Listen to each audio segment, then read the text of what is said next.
నమస్కారం, DR TV news కి స్వాగతం. హెడ్లైన్ చూద్దాం.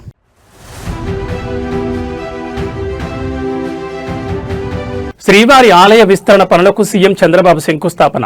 2 ఏళ్లలో ఆలయ నిర్మాణం పూర్తి చేయాలని టీటీడీకి సూచన.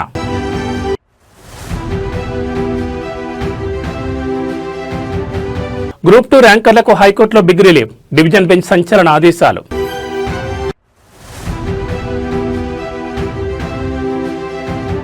డీజీపీ కార్యాలయం ముట్టడికి అయ్యప్ప స్వాముల యత్నం. అడ్డుకున్న పోలీసులు, పరిస్థితి ఉద్రిక్తం.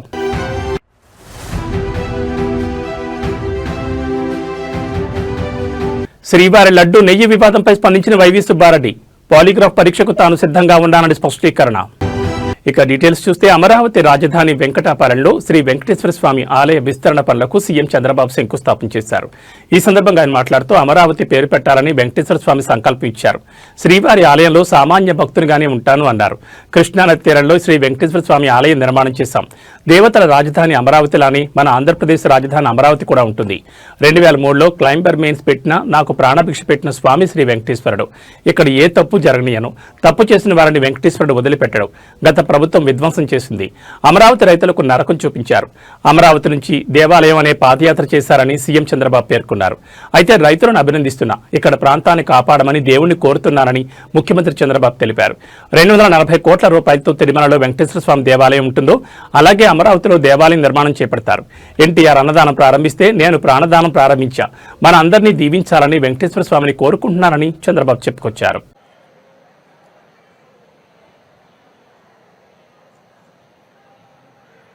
ఓం నమో వెంకటేశాయ. ఒక పవిత్రమైన కార్యక్రమానికి ఈరోజు మనం అందరం కూడా భక్తులందరం ఇక్కడ సమావేశం అయ్యాం. ఈ కార్యక్రమంలో టీటీడీ బోర్డు చైర్మన్ అయినటువంటి బిఆర్ నాయుడు గారు, కేంద్ర మంత్రి పెమ్మసాని చంద్రశేఖర్ గారు, ఎండోమెంట్ మినిస్టర్ అయినటువంటి ఆనం రామనారాయణ రెడ్డి గారు, గౌరవనీయులు శాసనసభ్యులు శ్రవణ్ కుమార్ గారు, మున్సిపల్ అడ్మినిస్ట్రేషన్ మినిస్టర్ నుండి నారాయణ గారు, సహచర మంత్రివర్గ సభ్యులు, టీటీడీ పాలక మండలి సభ్యులు, అధికారులు, పండితులకు అందరికీ కూడా, పూజారులకు అందరికీ నా నమస్కారాలు. ఈరోజు మనందరం ఒకసారి ఆలోచిస్తే ఒక పవిత్రమైన దేవాలయం వెంకటేశ్వర స్వామి దేవాలయాన్ని మనం ఇక్కడ నిర్మాణం చేసుకోవాలని ఒక సంకల్పాన్ని చేశాం. కలియుగ దైవం అమరావతి, దేవతల రాజధాని అమరావతి అయితే మన రాజధాని అమరావతి. అంటే ఈ రెండు కూడా ఏ విధంగా సింక్రనైజ్ అని ఆలోచిస్తే, ఇంకొక పక్కన మన రాష్ట్రంలో కలియుగ దేవుడు వెంకటేశ్వర స్వామి ఇక్కడ ఈ యుగంలో అవతరించారు. ఇది ఒక ఆలోచన. ఈరోజు మీరు చూస్తే 2019లో ఆలయాన్ని నిర్మించాలని ఒక సంకల్పం చేసి పేరు పెట్టినప్పుడే వెంకటేశ్వర స్వామి కూడా నాకు ఆ సంకల్పాన్ని ఇచ్చాడు, అమరావతి పేరు పెట్టాలని. అందుకే పేరు పెట్టాం. అదే సమయంలో నేను ఒకటే ఆలోచించాను, ఈ సందర్భంగా ఒక్కసారి ఈ ప్రాంత రైతుల్ని పూర్తిగా మనస్ఫూర్తిగా మరొక్కసారి ఈ సన్నిధిలో వారందరికీ ధన్యవాదాలు, కృతజ్ఞతలు, అభినందనలు తెలియజేస్తున్నాను. ఎప్పుడైనా ఒక పవిత్రమైన కార్యక్రమాన్ని సంకల్పిస్తే ఆ పవిత్రమైన సంకల్పానికి కూడా ప్రజలు సహకరించాలి. ఇక్కడే రైతాంగం సహకరించి 29,000 మంది రైతులు 33,000 ఎకరాల భూమి స్వచ్ఛందంగా మీరిప్పుడు డబ్బులు లేవు కాబట్టి ఒక కొత్త విధానం ల్యాండ్ పోలింగ్లో మేమిస్తామని చెప్పిన రైతాంగాన్ని మరొక్కసారి అభినందిస్తున్నా, ధన్యవాదాలు తెలియజేస్తున్నా. దానిపైనే ఆ సంకల్పం కూడా మీ అందరిలో వెంకటేశ్వర స్వామి కల్పించాడని నేను మనస్ఫూర్తిగా నమ్ముతున్నాను. 25 ఎకరాల భూమి, పవిత్రమైన ప్రదేశం, కృష్ణా నది ఒడ్డున వెంకటేశ్వర స్వామి దేవాలయం. ఇది ఒక్కసారి గుర్తు చేసుకుంటే అదే మనకు ఒక శక్తినిస్తుంది. అందుకే ఈ అమరావతిని కూడా ఒక్కసారి నేను గుర్తు చేస్తున్నాను. ఇది ఏ మాత్రం మీకు ఎవ్వరు కూడా అనుమానం అవసరం లేదు. దేవతల రాజధాని అమరావతి ఏ విధంగా ఉంటుందో ఆ నమూనాగా మన అమరావతి ఉండాలని వెంకటేశ్వర స్వామి వారిని కోరుతున్నా. నాకు ఒక నమ్మకం ఉంది. 2003 నేను ఆ రోజు మీరు చూస్తే ప్రాణదానం సిమ్స్లో ప్రారంభించాను. ఎన్టీ రామారావు గారు ప్రారంభించిన కార్యక్రమం అన్నదానం 83లో ప్రారంభిస్తే నేను 2003లో ప్రాణదానాన్ని ప్రారంభించి బ్రహ్మోత్సవాల సందర్భంగా దేవునికి ప్రభుత్వ లాంఛనాలు సమర్పించే సందర్భంలో 23 క్లేమోర్ మైన్స్ నా మీద బ్లాస్ట్ చేస్తే సాక్షాత్ వెంకటేశ్వర స్వామి నాకు ప్రాణభిక్ష పెట్టాడు తప్ప ఇంకోటి కాదని చెప్పి విజ్ఞప్తి చేస్తున్నా. అది వెంకటేశ్వర స్వామి మహిమ. నేను చిన్నప్పుడు కూడా మా కుటుంబం కానీ చిన్నప్పటి నుంచి మా ఇంటి దైవం వెంకటేశ్వర స్వామి. మా ఇంటి నుంచి చూస్తే మంగాపురం నుంచి ఆ సైడ్ చూస్తే 2015-16లో నిర్వహించిన గ్రూప్ 2 మెరిట్ లిస్టును తెలంగాణ హైకోర్టు సింగిల్ బెంచ్ రద్దు చేసిన విషయం తెలిసిందే. ఈ మేరకు తమకు న్యాయం చేయాలంటూ ఇటీవలే పిటిషనర్లు మళ్లీ డివిజన్ బెంచ్కు అప్పీలుకు వెళ్లారు. ఈ మేరకు ఇవాళ మరోసారి వారి పిటిషన్లపై విచారణ చేపట్టిన ధర్మాసనం సంచలన ఆదేశాలు జారీ చేసింది. మెరిట్ లిస్ట్ చెల్లదు అని చెప్పిన సింగిల్ బెంచ్ తీర్పును డివిజన్ బెంచ్ సస్పెండ్ చేస్తూ మధ్యంతర ఉత్తర్వులు జారీ చేసింది. అదేవిధంగా కేసులో తదుపరి విచారణను మరో 6 వారాలకు వాయిదా వేస్తున్నట్లుగా న్యాయమూర్తులు ప్రకటించారు. కాగా ఇదే కేసులో సింగిల్ బెంచ్ విచారణ సందర్భంగా జస్టిస్ నగేష్ భీమపాక హైకోర్టు ఆదేశాలను టీజీపీఎస్సీ ఉల్లంఘించిందని, పరిధి దాటి వ్యవహరించిందని వ్యాఖ్యానించారు. వైట్నర్ దిద్దుబాటు ఉన్న జవాబు పత్రాల కరెక్షన్పై ఆయన తీవ్ర అసహనం వ్యక్తం చేశారు. ట్యాంపరింగ్ జరిగినట్లు తెలిసినా పేపర్ కరెక్షన్ చేయడం చట్టవిరుద్ధమని అన్నారు. సాంకేతిక కమిటీ సూచన ప్రకారం రీకరెక్షన్ చేసి అభ్యర్థుల అర్హుల జాబితాను మళ్లీ మొదటి నుంచి నిర్ణయించాలని, 8 వారాల్లోపు ఈ ప్రక్రియను ముగించాలని తెలంగాణ పబ్లిక్ సర్వీస్ కమిషన్కు హైకోర్టు సింగిల్ బెంచ్ స్పష్టమైన ఆదేశాలు జారీ చేసింది. అయితే తాజాగా సింగిల్ బెంచ్ తీర్పును డివిజన్ బెంచ్ సస్పెండ్ చేస్తూ మధ్యంతర ఉత్తర్వులు జారీ చేయడం ఆసక్తికరంగా మారింది.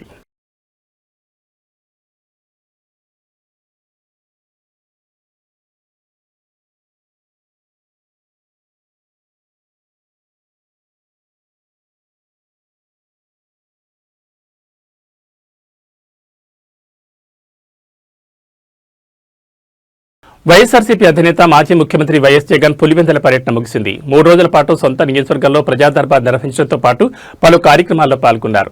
3 రోజుల పాటు వైఎస్ఆర్ జిల్లాతో పాటు ఇతర జిల్లాల నుంచి వచ్చిన పార్టీ నాయకులు, శ్రేణులను కలిశారు. కార్యకర్తలు, అభిమానులను కలవడంతో పాటు వాళ్ల నుంచి విజ్ఞప్తులను స్వీకరించారు. అందరూ ధైర్యంగా ముందుకెళ్లాలని సూచించారు. పార్టీ నాయకులు, కేడర్ ఎవరూ అధైర్యపడొద్దని, రాబోయే రోజులు మనమేనని, అందరూ ఉత్సాహంగా పనిచేయాలని సూచించారు. ఈ 3 రోజులు పులివెందుల నియోజకవర్గంలో ఎక్కడికి వెళ్లినా పార్టీ కార్యకర్తలు, అభిమానులు ఘనంగా స్వాగతం పలికారు. వైఎస్ జగన్ ను కలిసేందుకు కార్యకర్తలు, ప్రజలు క్యాంపు కార్యాలయానికి క్యూ కట్టారు. 3వ రోజు బయలుదేరే ముందు కూడా తన కోసం వచ్చిన ప్రతి ఒక్కరిని జగన్ ఆప్యాయంగా పలకరించారు.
అయ్యప్ప మాల ధరించిన కాంచన్బాగ్ ఎస్ఐ కృష్ణకాంత్ కు డిపార్ట్మెంట్ రూల్స్ బ్రేక్ చేశాడంటూ మెమో ఇవ్వడం పట్ల రాష్ట్ర వ్యాప్తంగా హిందూ సంఘాలు తీవ్రంగా మండిపడుతున్నాయి. ఈ మేరకు ఎస్ఐకి ఇచ్చిన మెమోను బేషరతుగా ఉపసంహరించుకోవాలని డిమాండ్ చేస్తూ ఇవాళ బీజేవైఎం కార్యకర్తలు అయ్యప్ప స్వాములతో కలిసి డీజీపీ కార్యాలయం ముట్టడికి పిలుపునిచ్చారు. ఈ నిరసన కార్యక్రమంలో నగర పరిధిలోని అయ్యప్ప స్వాములు డీజీపీ కార్యాలయానికి ఊహించిన సంఖ్యలో తరలివచ్చారు. అంతకుముందే అప్రమత్తమైన ఉన్నతాధికారులు కట్టుదిట్టమైన భద్రతను ఏర్పాటు చేశారు. దీంతో ఎవరూ డీజీపీ కార్యాలయం లోపలికి బీజేవైఎం కార్యకర్తలతో పాటు అయ్యప్ప స్వాములను పోలీసులు అడ్డుకోగా కాసేపు ఉద్రిక్తత నెలకొంది. ఈ క్రమంలోనే బీజేవైఎం నాయకులు అయ్యప్ప మాల వేసుకున్న స్వాములు మాట్లాడుతూ పోలీసుల యూనిఫాంపై ఆంక్షలు ఎందుకని ప్రశ్నించారు. హిందువుల మనోభావాలు దెబ్బతీసేలా తెలంగాణ పోలీస్ డిపార్ట్మెంట్ రూల్స్ ఉన్నాయని ఫైర్ అయ్యారు. ఈ విషయంలో ఉన్నతాధికారులు వెంటనే స్పందించి ఎస్ఐకి ఇచ్చిన వివరణ ఇవ్వాలని, లేకపోతే రాష్ట్రం అగ్నిగుండం అవుతుందని హెచ్చరించారు. అదేవిధంగా సౌత్ ఈస్ట్ జోన్ కార్యాలయం ఎదుట ఉన్నతాధికారులు లేకపోవడంతో అక్కడ కూడా అయ్యప్ప స్వాములు పెద్ద ఎత్తున నిరసనకు దిగారు.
తిరుమల శ్రీవారి లడ్డూ ప్రసాదం నెయ్యి కొనుగోలు వ్యవహారంపై జరుగుతున్న వివాదంపై టీటీడీ మాజీ chairman YCP MP YV Subba Reddy స్పందించారు.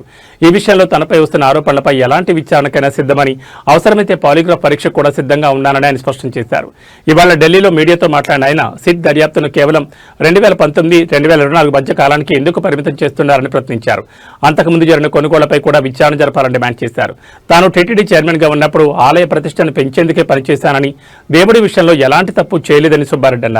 తనపై విష ప్రచారం చేస్తున్నారని, ఈ వివాదాన్ని పూర్తిగా రాజకీయం చేస్తున్నారని ఆరోపించారు. గతంలో సీఎం చంద్రబాబు లడ్డూలో జంతువుల కొవ్వు కలిసిందని ఆరోపణ చేసినప్పుడు తాను సుప్రీంకోర్టును ఆశ్రయించిన విషయాన్ని గుర్తు చేశారు. తాను తప్పు చేసి ఉంటే న్యాయస్థానానికి ఎందుకు వెళ్తానని ప్రశ్నించారు.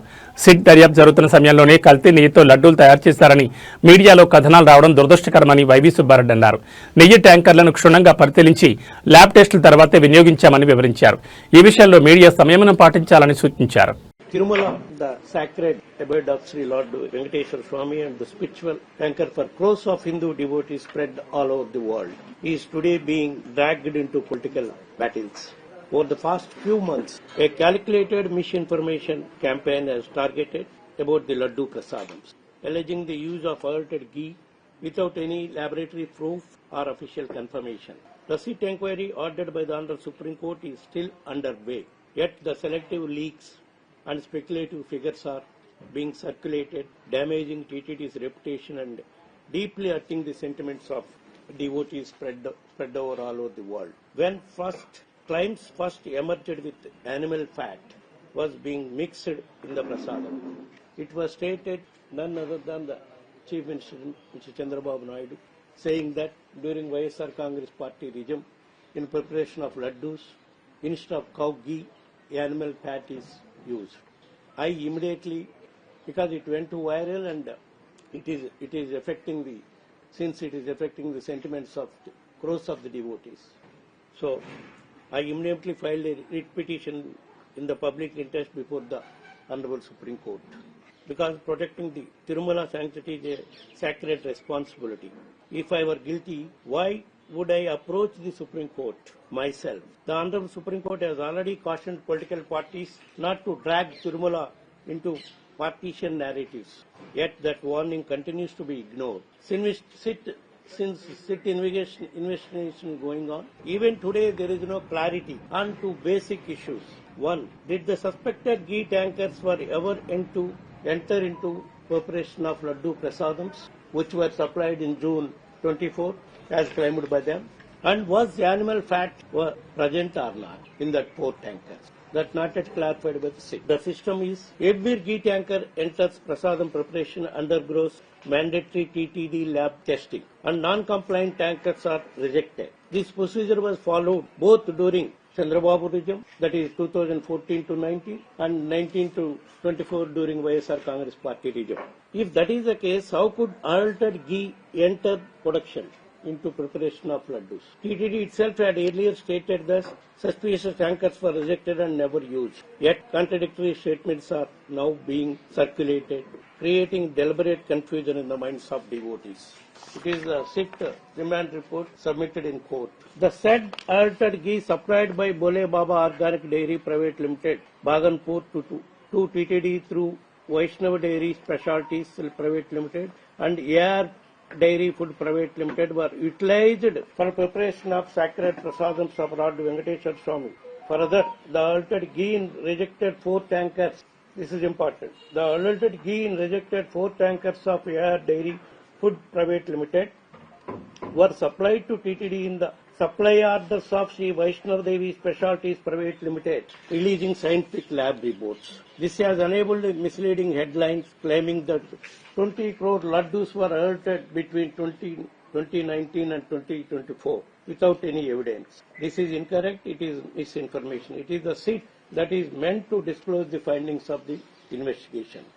There was rumors saying that ghee prices is also being distorted for propaganda. If rupees 326 implies adulteration, then during Chandrababu government, that is 2014 to 19, ghee purchased at 276, 219, rupees 219 and rupees 295 must also be declared adulterated. After accusing us, TTD itself purchased ghee at 475 rupees in September 2024. By their logic, that too would be considered impure. To prevent selective games, I formally requested the SIT to examine. During my interrogation, when SIT came to investigate me, I requested them, why you are formally requested SIT to examine the past 10-15 years? Why you are taking only during 19 to 24? Only a full period investigation will reveal the truth, whether it is the YSRCP government or Telugu government or some other government. తెలంగాణలో ఎప్పుడెప్పుడని ఎదురుచూస్తున్న సర్పంచ్ ఎన్నికల్లో కీలక ఘట్టం షురు అయింది. తొలి విడత పంచాయతీ ఎన్నికల నామినేషన్ల పర్వం ఇవాళ ప్రారంభమైంది. తొలి దశలో 4236 గ్రామాలు 37450 వార్డుల్లో ఎన్నికలు జరగనున్నాయి. వీటికి సంబంధించి నామినేషన్ దాఖలకు అధికారులు అన్ని ఏర్పాట్లు పూర్తి చేశారు. ఇవాళ నుంచి ఈ నెల 29వ తేదీ వరకు నామినేషన్ పత్రాలు దాఖలు చేసేందుకు అవకాశం కల్పించారు. ఉదయం 10:30 గంటల నుంచి సాయంత్రం 5 గంటల వరకు నామినేషన్లు సమర్పించవచ్చు. ఈ నెల 30న నామినేషన్ల పరిశీలన, డిసెంబర్ 3 వరకు నామినేషన్ల ఉపసంహరణకు గడువు ఇచ్చారు. అదే రోజున బరిలో ఉన్న అభ్యర్థుల జాబితాను ప్రకటించి వారికి ఎన్నికల గుర్తును కేటాయిస్తారు. డిసెంబర్ 11 ఉదయం 7 గంటల నుంచి మధ్యాహ్నం 1 గంట వరకు పోలింగ్ నిర్వహించి అదే రోజున మధ్యాహ్నం 2 గంటల నుంచి ఓట్లు లెక్కించి ఫలితాలు ప్రకటించనున్నారు.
ముఖ్యమంత్రి రేవంత్ రెడ్డి నేతృత్వంలోని కాంగ్రెస్ ప్రభుత్వంపై మాజీ మంత్రి బీఆర్ఎస్ ఎమ్మెల్యే జగదీష్ రెడ్డి సంచలన ఆరోపణలు చేశారు. రేవంత్ రెడ్డి ప్రభుత్వం పారిశ్రామిక వాడల భూములను అమ్మి అక్రమాలకు పాల్పడుతోందని అన్నారు. ఈ భూములను ప్రభుత్వానికి కేవలం 3 కోట్లకు అమ్మి వెనుక నుంచి 30 కోట్లు తీసుకునేందుకు సీఎం పథకం పన్నారని ఆయన నేరుగా ఆరోపించారు. బాలానగర్ ప్రాంతంలోని భూముల ధరల వ్యత్యాసాన్ని ఆయన లేవనెత్తారు. మార్కెట్లో గజం భూమి ధర 1.50 లక్షలు పలుకుతుంటే రిజిస్ట్రేషన్ వాల్యూ మాత్రం కేవలం 10,000 మాత్రమే ఉందని తెలిపారు. ప్రభుత్వం ఈ రిజిస్ట్రేషన్ వాల్యూలో 30% అంటే కేవలం 3,000 కడితే చాలు భూములు ఇచ్చేస్తామని అంటుందని, ఇది ముందు కొద్దిగా ఇచ్చి వెనక నుండి పెద్ద మొత్తంలో తీసుకోవాలని రేవంత్ రెడ్డి ప్లాన్ అని ఆయన తీవ్రంగా విమర్శించారు. ఈ చర్యలని 4 కోట్ల మంది తెలంగాణ ప్రజలను ముంచడానికి కేవలం 400 మంది పెట్టుబడిదారులు మరియు 40 మంది రేవంత్ రెడ్డి కుటుంబ సభ్యుల కోసం చేస్తున్నారని జగదీష్ రెడ్డి ఆరోపించారు. స్పష్టంగా డిమాండ్ చేస్తున్నాం ప్రభుత్వాన్ని, వెంటనే లిస్టు బయట పెట్టండి. ఏ పారిశ్రామిక వాడలో ఎవరికి ఎంత భూమి ఇవ్వాలని చెప్పి అనుకున్నారో వాళ్ళ లిస్టు బయట పెట్టండి. కేవలం ఒక 400 మంది బడా పెట్టుబడిదారులు, 40 మంది ముఖ్యమంత్రి, మంత్రులు, కుటుంబ సభ్యులు, బంధుమిత్రుల కొరకు 4 కోట్ల ప్రజలను ముంచుతున్నారు. కేవలం 40 మంది ముఖ్యమంత్రి, మంత్రుల బంధువులు, 400 మంది పెట్టుబడిదారులు కలిసి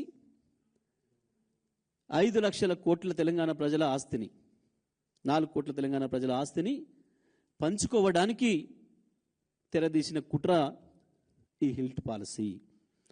మేము డిమాండ్ చేస్తూ ఉన్నాం పార్టీగా, వెంటనే మొత్తం లిస్టు బయట పెట్టండి, ప్రజల ముందు పెట్టండి. ఎవరెవరో లబ్ధిదారులు దీంట్లో 50 గజాలు 100 గజాలల్లా ప్రభుత్వ భూమిలో పాపం దిక్కులేక గుడిసేసుకొని రూమ్ కట్టుకుంటే 2 భార్య భర్తలు కష్టం చేసి హైడ్రా పేరు మీద దుర్మార్గంగా వాళ్ళని కూలగొట్టి, వాళ్ళ ఇల్లు కూలగొట్టి, వాళ్ళను నిమిషాల మీద గూడు లేకుండా చేసి 2,000 ఎకరాల భూమిని పంచుకుంటామంటే కేవలం 40 మంది దొంగలం తింటామంటే తెలంగాణ ప్రజలు ఎందుకు ఊరుకుంటారు? మీరు పెడతారా లేదా 2 రోజులు సమయం ఇచ్చి మేమే బయట పెడతాం. మొత్తం దొంగలు ఎవరో, కలిసి దోసుకుంటున్న కుట్రదారులు ఎవరో అందరి పేర్లు కూడా బయట పెడతాం మేమే. వైకుంఠ ద్వార దర్శనంపై తిరుమల తిరుపతి దేవస్థానం బిగ్ అప్డేట్ ఇచ్చింది. ఈ మేరకు శ్రీవారి దర్శనానికి టోకెన్లకు గాను ఇవాళ ఉదయం 10 గంటల నుంచి ఆన్లైన్ రిజిస్ట్రేషన్ల ప్రక్రియ ప్రారంభం కాబోతున్నట్లుగా టీటీడీ చైర్మన్ బీఆర్ నాయుడు వెల్లడించారు. 3 రోజుల దర్శన టోకెన్ల కోసం ఆన్లైన్లో నమోదు చేసుకోవాలన్నారు. డిసెంబర్ 1 వరకు టీటీడీ వెబ్సైట్, మొబైల్ యాప్, ప్రభుత్వం వాట్సాప్ సర్వీసెస్ ద్వారా భక్తులు రిజిస్ట్రేషన్ చేసుకోవచ్చని పేర్కొన్నారు. డిసెంబర్ 2న ఈ డిప్ ద్వారా ఎంపికైన భక్తుల ఫోన్లకు టికెట్, టోకెన్ వివరాలు మెసేజ్ ద్వారా అందుతాయని టీటీడీ అధికారులు వెల్లడించారు. డిసెంబర్ 30 నుంచి జనవరి 8 వరకు శ్రీవారి ఆలయంలో 10 రోజుల పాటు నిర్వహించే వైకుంఠ ద్వార దర్శనాల కోసం విస్తృత ఏర్పాట్లు చేశామని, సాధారణ భక్తులకు ఫస్ట్ ప్రయారిటీ ఇస్తామని టీటీడీ చైర్మన్ బీఆర్ నాయుడు వెల్లడించారు. 10 రోజులకు గాను మొత్తం 182 గంటలు అందుబాటులో ఉండగా 164 గంటలు సామాన్య భక్తులకే కేటాయించినట్లుగా పేర్కొన్నారు. ₹300 శ్రీవారి టికెట్లను ఆన్లైన్లో జారీ చేస్తామని బీఆర్ నాయుడు వెల్లడించారు.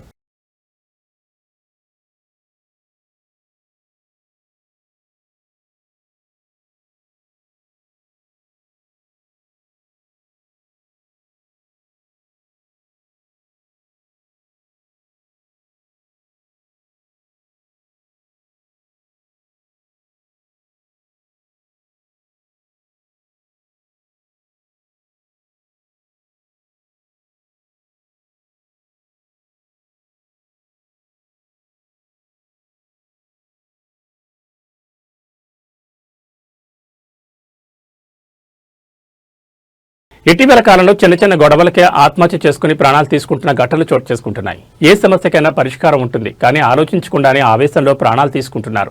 తాజాగా అలాంటి ఘటన మరొకటి చోటు చేసుకుంది. వంట రాదని, చదువుకోలేదని భర్త వేధింపులు గురి చేయడంతో భార్య ఆత్మహత్య చేసుకుంది. ఈ ఘటన వికారాబాద్ జిల్లా పరిగి మండలం మల్లెమునిగూడెంలో చోటు చేసుకుంది. గ్రామానికి చెందిన శివలింగం అనే వ్యక్తి దరూర్ మండలం గంగారం గ్రామానికి చెందిన శిరీషతో వివాహం జరిగింది. కాగా వంట సరిగా చేయడం లేదని, తనకంటే తక్కువ చదువుకుందని భర్త వేధింపులు గురి చేయడంతో పాటు పుట్టింట్లో వదిలిపెట్టాడు.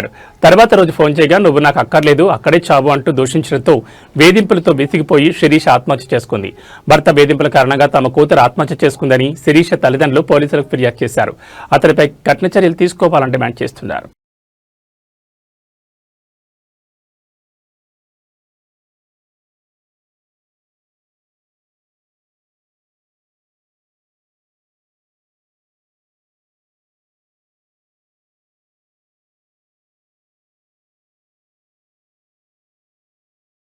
ఇవి బులెటిన్ విశేషాలు. మరో బులెటిన్లో మళ్ళీ కలుసుకుందాం. నమస్కారం.